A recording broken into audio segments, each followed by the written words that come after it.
buku partial differential equation.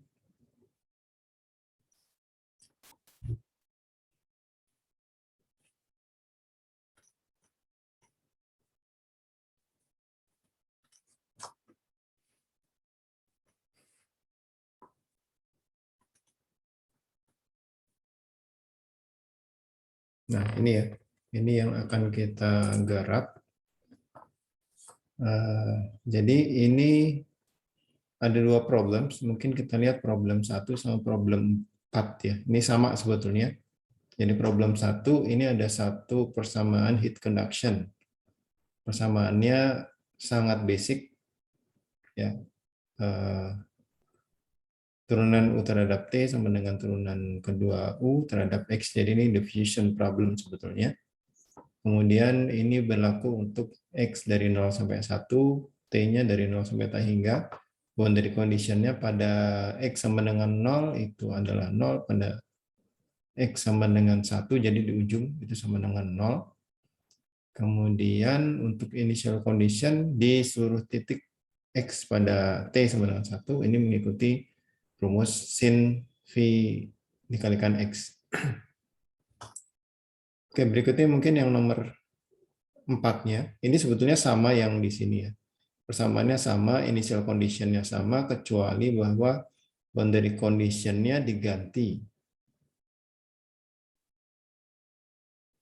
Diganti pada X sama dengan 1, ini ada turunan pertama dari U terhadap X itu sama dengan minus ini ya, yang belakang. Jadi ini perlu diperhatikan. Nah, sebelum lebih lanjut, ini mengingatkan saja bahwa ini sebetulnya bentuk hasil atau bentuk finite difference-nya sudah ada di bagian atasnya ya, di persamaan yang di atasnya finite difference. Dan ini eksplisit, jadi masih mudah. Mana ya?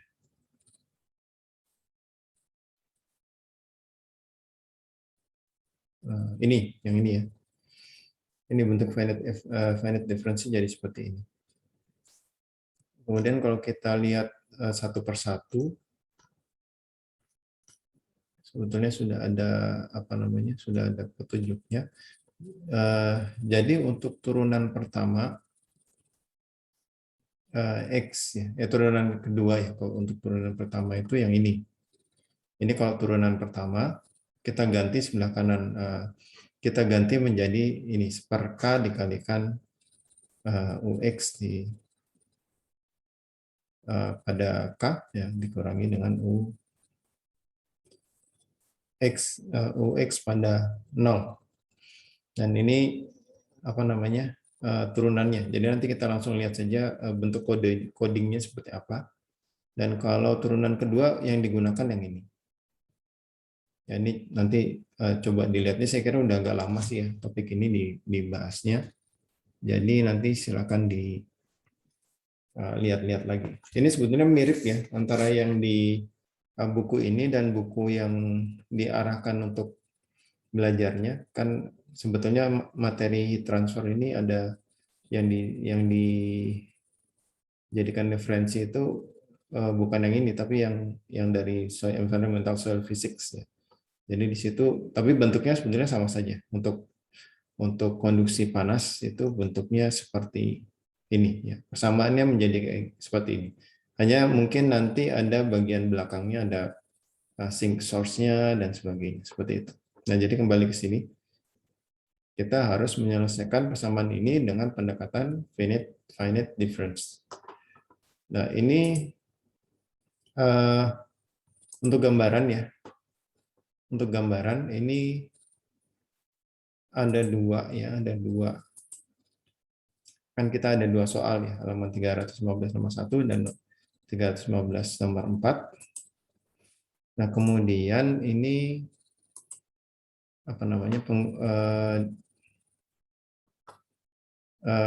jadi kita lakukan simulasi. Ini kan tadi jaraknya dari 0 sampai X ya.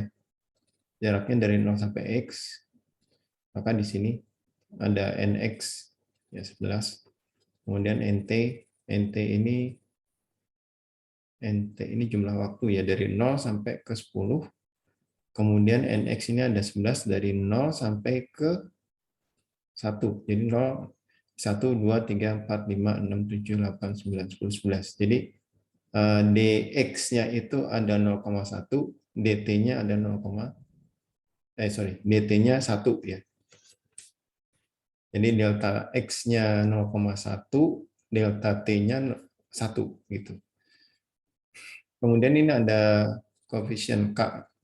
K itu konduktivitas. Ya, konduktivitasnya diberikan angka 0,005. Ini sebetulnya bisa digunakan angka berapa saja yang memang diperuntukkan untuk pindah panas.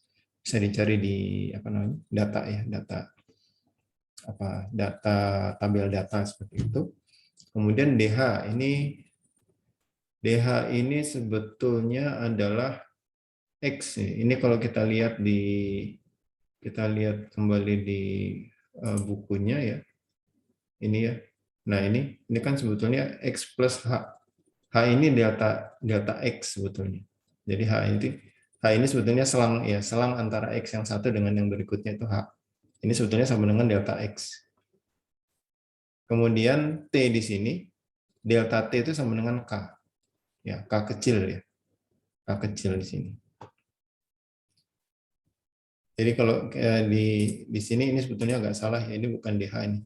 Ini H ini, DX atau H. Kita tambahkan ya. Ini sebetulnya X, DX ini. Atau sama dengan H lah, supaya tidak sulit, tidak bingung ya. Nah, kemudian ini delta T.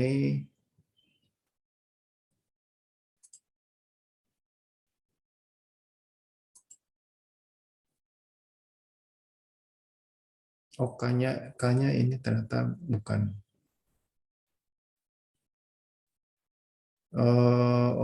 I see. Ya, begitu. Ini T-nya bukan T waktu ya, ini di sini iterasi.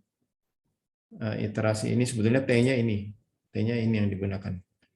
Jadi ini kelihatannya iterasi bukan waktu, bahwa ini T 1 detik, 2 detik itu bukan seperti itu, tapi ini iterasi. Jadi T pertama, T kedua, T ketiga gitu ya.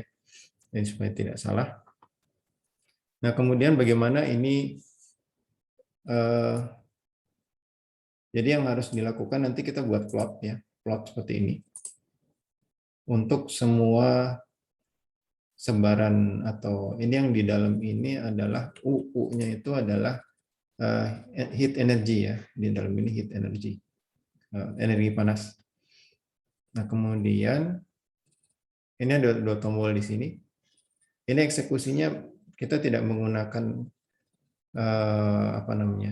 tidak menggunakan baris-baris atau sel-sel seperti biasa, tapi ini kita menggunakan triggernya itu dengan tombol. Inisial ini adalah mengkondisikan untuk Pak. Mengkondisikan untuk initial condition, kemudian hitung ini menghitung. Kalau hitung ini dapat hitung. Dan ini dihitung menggunakan finite difference. Ya, seperti itu. Bagaimana menghitungnya? Kita lihat Visual Basic di belakang. Oke. Jadi ini modul. Kita lihat tadi sheet yang ini ya. Sheet yang ini. Mungkin ini file ini tidak akan diberikan ya. Jadi Anda kalau mau Anda mau membuat contekan gitu, silakan di print screen atau dicatat manual, terserah saja. Ini tapi yang jelas harus dibuat sendiri. Bisa dicontohkan dari selama kita bicarakan di sini, tapi kita tidak akan share filenya langsung. Oke, jadi ini ada dua tombol. Ya, ada dua tombol. Ini yang atas ini initial, yang ini. Kemudian command button to ini adalah yang hitung. Ya. Jadi kondisi awal hitung. Nah, ini kok cuma kondisi awal dan cuma hitung saja di sini. Jadi ini sebetulnya tombol ini kalau diklik maka dia akan mengeksekusi perintah ini. Tombol hitung kalau diklik dia akan mengeksekusi perintah yang bawah. Nah, tetapi barisnya kok aneh gitu ya, cuma hanya satu perintah saja. Nah, ini sebetulnya prosedur, bisa prosedur bisa fungsi, tapi kalau tidak ada argumen, biasanya dia adalah prosedur. Nah, itu ditempatkan di modul. Kita lihat codingnya di sini. Ya, ini ada sebelum masuk ke coding, ini ada deklarasi variabel. Kalau public ini berarti dia dikenal untuk di seluruh file. Jadi selama filenya ini terbuka, maka variabel ini juga akan dikenal oleh sheet manapun yang ada di file tersebut. Jadi kalau kita buat kode untuk dipanggil di satu sheet gitu ya, ini variabel-variabel ini akan selalu dikenal. Ya, ada iterasi nx, nt, dh. Ini sudah terlanjur ditulis dh, tapi ini sebetulnya h ya. Ini delta x sebetulnya. Ini delta. Ini adalah delta t, kemudian ini delta T1, delta X1, ya seperti itu. Ya. Kemudian nilainya ini diambil dari mana? Ini ini kondisi awal adalah yang dipanggil di sheet 1 kan tadi. Ya, di sheet 1 memanggil perintah kondisi awal. Maka NX ya, NX yang di atas ini dia membutuhkan nilai-nilai NX, NT, DK, DH, Pi, ya, DX itu ini dari apa namanya? Dari sheet-nya. Ya, jadi di sini dia akan memanggil, kita lihat kalau sheet 1 berarti ini sheet 1, kemudian sel 2.2 ini ya. Sorry, 2.3 dan 2.3 ya, 2.3 2,3. Jadi ini NX, sorry, tidak kelihatan nanti. Ya, NX, kemudian ini NT, ini DK, ini DH, ya. Kemudian ini hitungan, ya. Ini hasil hitungan. Kemudian baru kita masuk ke iterasi. Bukan iterasi, ini. Jadi ini kondisi awal, artinya kita memberikan nilai awal di tabel, di Excel-nya. Kalau kita klik, dia kan hanya memberikan ini 0, ya, sorry, bukan 0. Ini adalah kondisi awal, hanya di T sama dengan 0, dan tadi kan T sama dengan 0 itu di initial condition, dia mengisi baris ini dengan nilai yang tadi kondisi batas. Nah, ini kondisi batasnya kita lihat lagi. Ini ya, kondisi batasnya sin px. Jadi kita isikan sin px ke baris pertama. Ini kalau Anda mau melakukannya tidak dengan trigger tombol juga bisa sebetulnya. Anda tinggal membuat persamaannya di dalam kotak-kotak ini. Kita gunakan fungsinya di dalam kotak-kotak ini. Kemudian kita lihat ini. Ini sebetulnya bagian di kondisi awal ini hanya ada 2 hitungan ya. Yang 2, 1, 2. Ini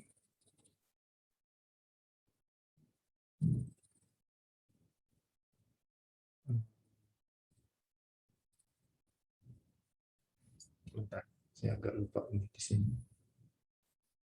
J.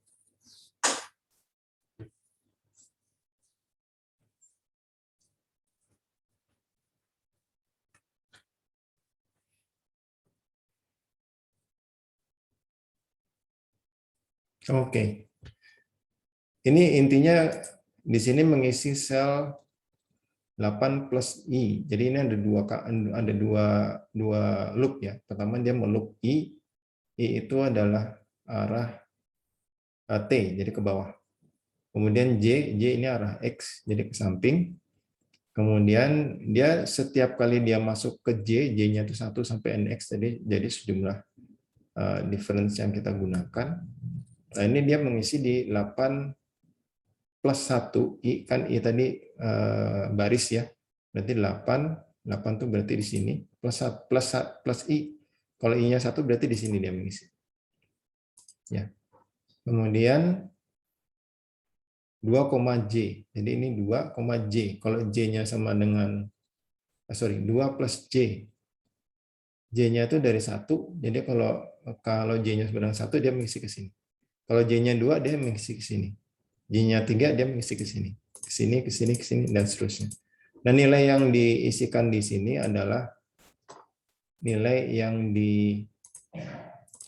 dihitung sebagai boundary initial condition. Initial condition ini sin Px. Ya, ini sin Px dihitung, diisikan di yang warnanya hijau. Kalau setiap dia menemukan J sama dengan 1, dia akan mengisi nilai 0 di sel tersebut. Ini kan kalau J sama dengan 1 kan ini yang berarti. Walaupun I-nya berubah, tapi J-nya sama dengan 1 kan di sini. Ya, seperti itu. Ini mungkin kita tampilkan begini ya, supaya bisa bisa di print screen, nanti dicatat. Seperti itu ya. Jadi ada 3 tempat yang diisi ketika initial condition. Ini kolom J sama dengan 1, kolom baris I sama dengan 1, kemudian kolom J sama dengan NX. Yang ini. Ya. Jadi J sama dengan 1 itu dan J sama dengan NX itu adalah boundary condition. Boundary condition. Ini boundary condition. Ya. Ini J sama dengan 1, ini J sama dengan NX. Gitu. Seperti itu. Jadi ini kita terapkan dalam simulasi kita. Jadi memang harus diberikan angkanya gitu. Boundary condition itu harus diberikan angkanya. Initial condition juga kita berikan angkanya. Seperti itu ya. Selanjutnya setelah initial condition sudah kita lakukan, ya ini sudah initial condition. Nah, tinggal kita hitung. Nah, bagaimana dia menghitung? Hitungannya itu dilakukan dengan prosedur yang bawah. Nih, yang bawah. Hitung di sini.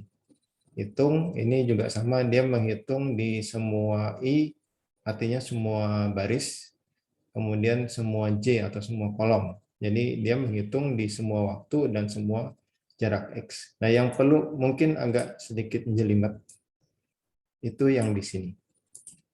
Ya, ini sebetulnya kita lihat. Oke, kita lihat yang indeks barisnya. Coba kita lihat. Di sini indeks barisnya 9 plus I ya. Sementara yang lain indeks barisnya 8. Ini juga 8, 8, 8 plus I. Ini artinya di sini sebetulnya kan T plus 1. T yang berikutnya. Jadi ketika kita mau menghitung T yang sekarang, maka kita gunakan persamaan ini yang merupakan hitungan berbasis finite difference untuk sel-sel yang sudah diketahui pada waktu sebelumnya. Gitu. Ya, jadi ini rumusnya seperti ini. Ini adalah ini kan U ya. Jadi U yang sekarang. Sebentar. Ini U yang sekarang atau U yang ya U yang sekarang lah ya supaya lebih mudah. Itu adalah U yang sebelumnya ditambah finite difference-nya ini. Ya, finite difference-nya. Coba kita lihat ini ada dk per dh kuadrat. Kemudian di sini ada ini kan berarti kalau ini X, berarti ini X plus, kalau 3 plus J ini adalah X, maka plus 1 itu berarti X plus delta X. Ya. Kemudian di sini X minus, ini X minus delta X, kemudian dikurangi, ini 2 kali yang sekarang. Ya, ini kan sama nih, sama dengan ini. Jadi ini UX plus delta X, UX plus UX minus delta X, di sini UX. Jadi mungkin ini saya coba bikinkan sedikit di sini. Ini sama saja dengan UX plus dx ya, kita tulis di sini ya. Plus U X minus DX dikurangi 2 kali X, U X. Kira-kira seperti itu. Ini skema finite difference. Tentunya ini kan ada pengalinya lagi ya. Ini dikalikan yang ini nih. Ya, ini sebagai pengalinya. Pengalinya dan pembaginya sekaligus. Ini merupakan dari skema finite difference. Ya, seperti itu. Nah, ini dilakukan perhitungan untuk setiap sel gitu. Ya, jadi dua prosedur ini yang digunakan untuk menghitung atau mensimulasikan yang heat transfer problem pertama yang ini. Jadi kalau kita hitung sudah jadi. Bagaimana bentuk grafiknya kita lihat. Nah, seperti ini. Ya, bentuk grafiknya seperti ini.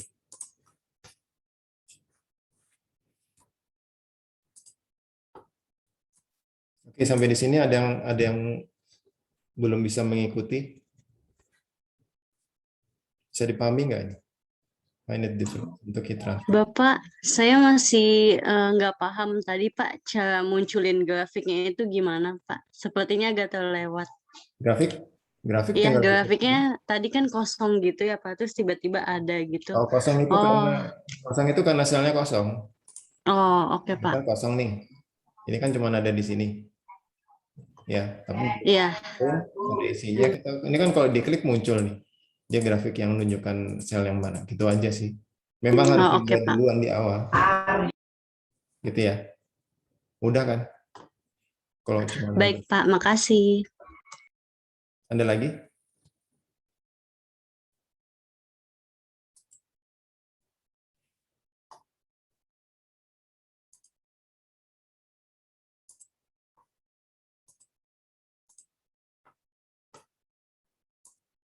Mengenai finite difference-nya bisa dipahami nggak?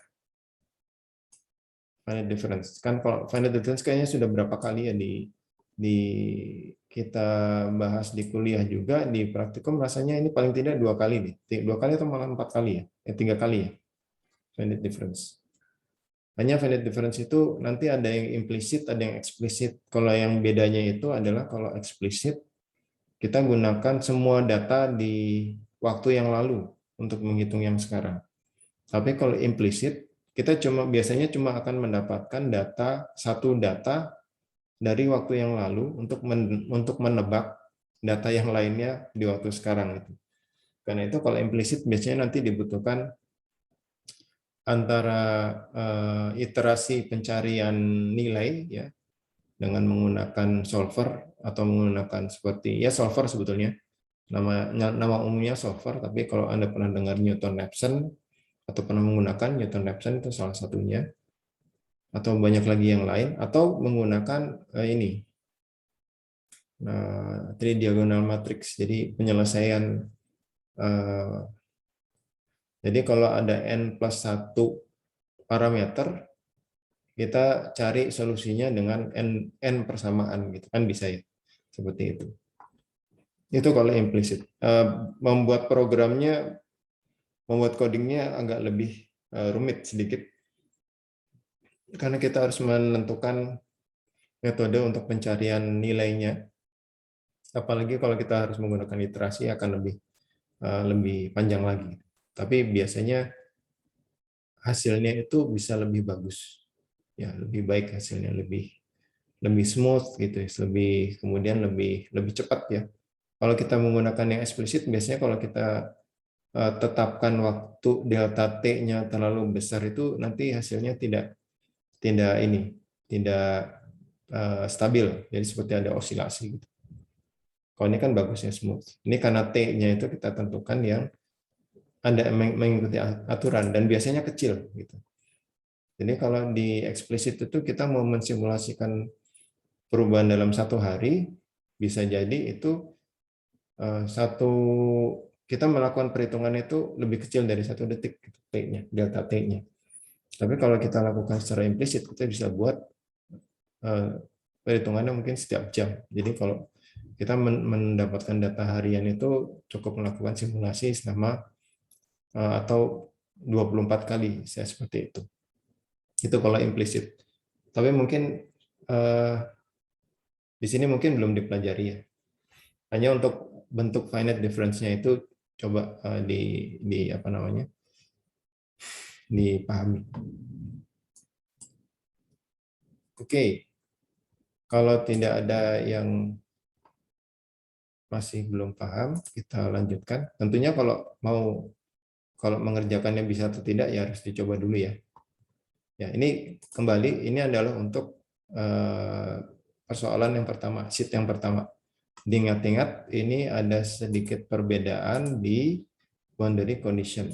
Kita masuk ke yang nomor 4, dilihat bahwa di sini ada tambahan boundary condition. Pada X sama dengan 1, boundary condition-nya turunan pertama U terhadap X.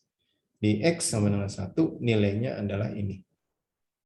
Jadi ini harus kita masukkan ke dalam persamaan. Bagaimana bentuknya kita lihat. Karena ini sheet yang kedua ya. Isi di sini sama. Ini sama. Tombolnya sama, inisial, hitung, hanya codingnya dibedakan. Yang pertama untuk inisialisasi, ini saya kira sama ya. Kayaknya sama ya, inisialisasi. Oh, beda-beda.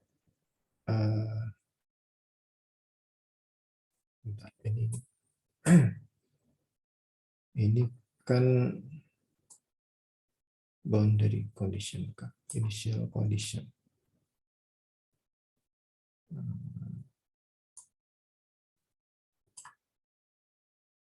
Jadi kita lihat di yang initial 2 ya, initial 2. Yang tadi sebutnya kondisi awal bahasa Indonesia, sekarang initial jadi 2, initial 2. Sampai ke sini sama saya kira, sampai ke initial condition I sama dengan 1, tapi kalau di sini untuk di J sama dengan NX ini kok agak berbeda ya, agak berbeda dengan yang saya. Oh iya betul. Di X sama dengan 1 ya. X sama dengan 1 itu artinya di ujung ya. Di ujung di ujung dari ya kawat atau material ini U1, T ya, ini sama dengan 0. Tapi ada tambah ini untuk yang pertama. Untuk yang kedua ini ternyata UX-nya turunan U pertamanya terhadap X ini ternyata tidak 0. Jadi ada satu nilai tertentu ya. Nah, ini yang kita harus masukkan. Kita lihat karena itu di sini dia tidak menjadi 0, tapi ada nilai. Ada nilainya. Nah, karena tadi ini kan turunan ya, turunan sebentar. Ini kan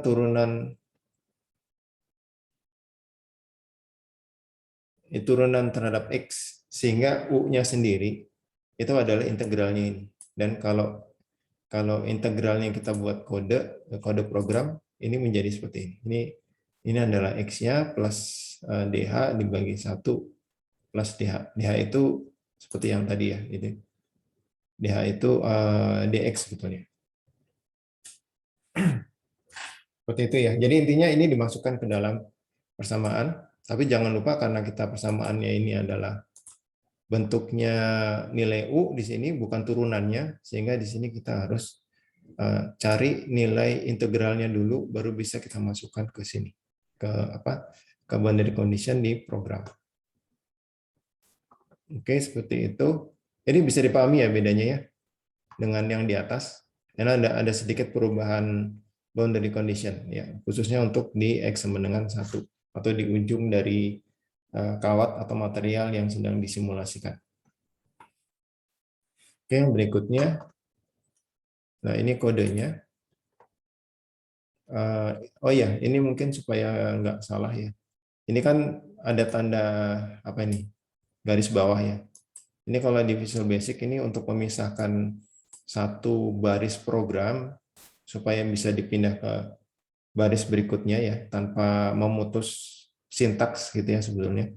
itu kita berikan ini. Tapi jangan lupa ini sebelumnya harus ada space. Dari perintah yang terakhir yang kita potong, ada space dulu, baru ada apa namanya ini, garis bawah ya, underline. Baru nanti sisanya kita teruskan di bawah. Sebaiknya sih dimasuk ya, supaya bisa ditandai bahwa ini adalah temannya yang di atas, lanjutan yang di atas. Jadi ini kalau ini saya hapus sebetulnya begini. Nih, sorry. Kelewatan. Sebetulnya begini nih. Kan nggak kelihatan di sebelah kanannya, kita harus geser-geser. Sehingga saya kasih underline, underscore atau underline. Jadi dia tidak masalah. Kalau ini dihapus jadi merah bawahnya. Ya. Kalau merah gini berarti error. Ya kita kembali. Sekarang persamaannya kan di sini ada hitung. Hitung. Kita lihat persamaannya yang bagian hitung mungkin saya besarkan sedikit. Bagaimana caranya supaya kelihatan dua-duanya ya. Terus saya copy di atas ya. Copy di atas, kita bikin di bawah.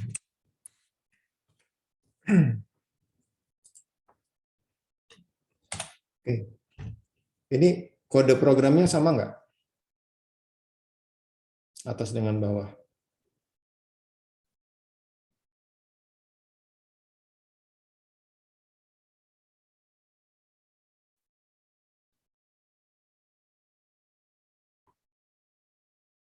Ada yang bisa menjawab? Samanya di mana, bedanya di mana?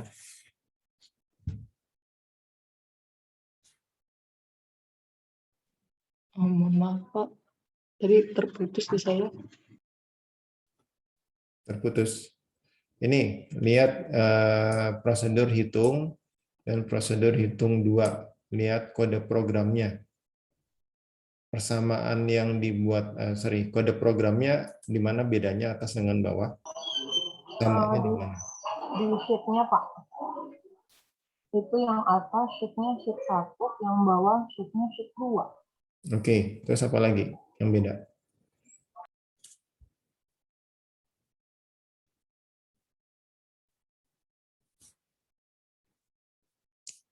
Ya, ini di sini dan yang di sini bedanya cuma sheet-nya aja.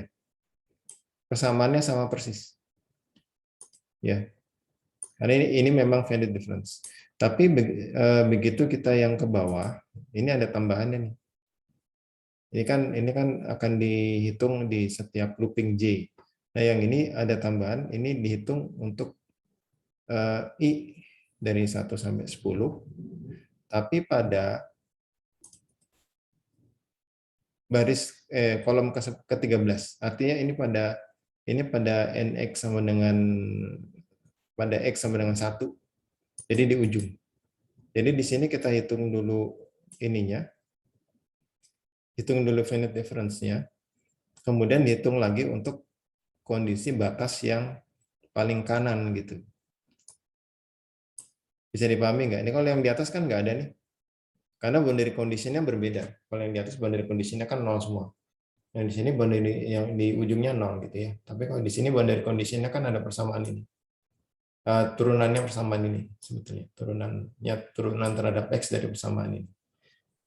Seperti itu ya. Ini dicek lagi untuk lebih yakin ya. Jadi untuk nomor 1 ini kan problemnya yang seperti disebutkan di sini. Boundary condition-nya khususnya ini adalah di setiap ujung, di ujung-ujung itu di setiap waktu adalah 0. Sementara kalau di yang keempat, ini persamaannya, problemnya hampir sama persis, kecuali di titik X sama dengan 1, itu kita tidak dapatkan ini, tapi kita dapatkan turunan pertama turunan pertama U terhadap X itu sama dengan ini.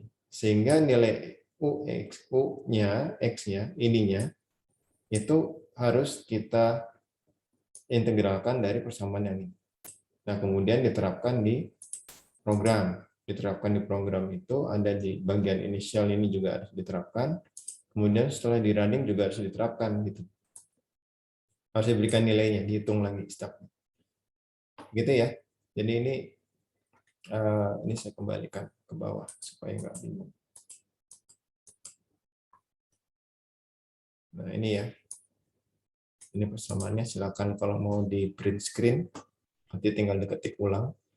Jadi kalau Anda bisa mengetik ulang, kemudian Anda bisa menyusun Excel-nya sama persis dengan yang ada di sini, mungkin PR selanjutnya adalah bagaimana cara menggunakan tombol. Tapi saya kira juga gampang kok, tidak sulit. Ini mungkin contoh aja ya, kalau Anda mau memasang tombol, itu Anda masuk ke Developer tab, kemudian Design Mode, kemudian Anda masukkan ActiveX Control, tombol di sini, bikin, untuk mengisi fungsinya, mengisi programnya, perintahnya, tinggal double klik. Nah, double klik akan terbuka dan Anda tinggal masukkan. Seperti itu. Hanya jangan lupa saja ini command button 3 itu yang mana gitu ya. Makanya biasanya di sini kita command button itu biasanya bisa diisi. Sorry, di situ. Di sini kayaknya. Nah, ini propertiesnya di sini bisa kita atur sebetulnya. Namanya bisa kita ganti, tulisannya bisa kita ganti. Ya, ini kita ganti ini bisa. Seperti itu. Oke, kita teruskan. Jadi kalau sudah selesai semuanya, kita klik initial. Kita lihat berbeda dengan yang di sini. Kalau di sini klik initial, dua ujung 0 semua. Karena memang boundary condition-nya seperti itu. Tapi kalau yang ini boundary condition-nya yang sebelah kanan ini ada persamaannya gitu. Jadi ini dihitung dari persamaan initial condition. Makanya kalau di grafiknya juga bentuknya begini. Kemudian kita hitung. Nah, ini pun di setiap waktu akan berubah gitu ya. Nilai ini akan berubah tergantung dari nilai yang di sebelah T-nya atau sebelah kirinya gitu. Saya harus lihat lagi ya, tidak apa kodenya yang tadi ya. Maka hasilnya seperti ini. Jadi lebih seperti apa ini? Rambut yang terurai gitu ya. Ya, seperti ini. Inisial itu. Oke, jadi seperti itu. Ada yang mau ditanyakan sampai di sini? Bisa dipahami nggak yang dikerjakan ini apa sih sebetulnya?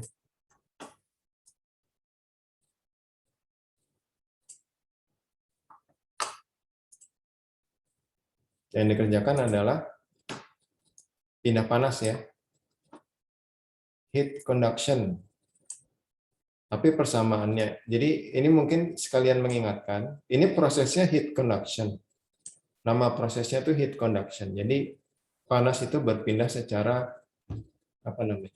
Dari bahan ke bahan gitu ya di dalam satu benda padat. Kalau dia tidak melalui media berpancar sebagai berarti dia radiation. Atau yang terbawa aliran berarti dia namanya convection ya, seperti itu. Ini conduction. Tapi conduction ini model untuk heat transfer yang proses heat conduction ini bentuk persamaannya difusi. Jadi kalau disebut diffusion problem, jangan pusing bahwa itu pasti soalnya mengenai difusi. Belum tentu, bisa jadi kayak ini, seperti ini ya, heat conduction. Tapi kalau diffusion itu berarti dia turunan kedua, ordo 2 turunannya. Seperti itu. Ya, kemudian yang lain mungkin yang penting ya boundary condition, initial condition. Kemudian bagaimana kita menerapkan, misalkan seperti ini ya, ini kan initial condition-nya tidak disebutkan langsung di sini ya. Tapi dia disebutkan pada X sama dengan 1, ini bukan langsung nilai U-nya, tapi turunan pertama U terhadap X. Sehingga ini akan nilainya karena dia fungsi, maka dia kemungkinan akan berubah setiap waktu. Karena jaraknya tetap kan, jadi setiap waktu dia akan berubah. Seperti itu. Dan ini ada, ya mungkin agak tricky ya, agak tricky begitu kita akan menerapkan di dalam pemrograman.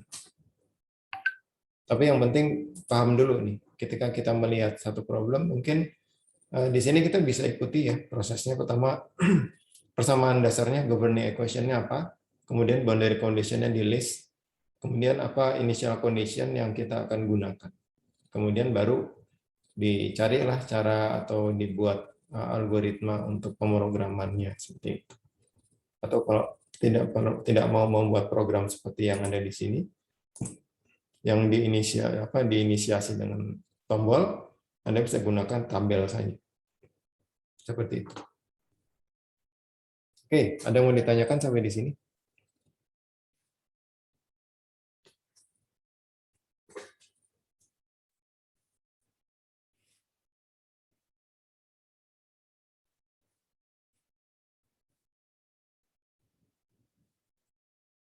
Ada yang mau ditanyakan?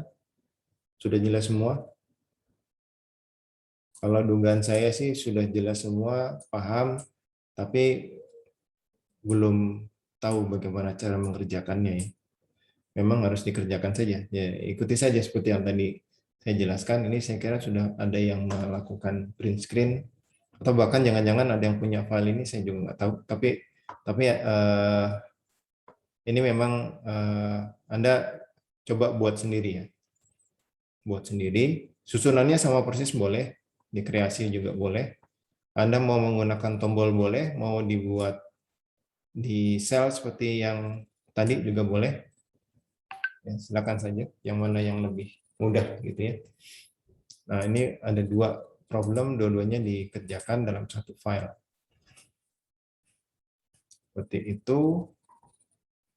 Mungkin filenya saja ya, tidak perlu membuat penjelasan. Nanti portal untuk submit-nya saya buatkan. Ini paling minggu depan seperti biasa ya, sebelum mulai yang berikutnya kita sudah bisa kumpulkan seperti itu. Ada yang mau ditanyakan sampai di sini?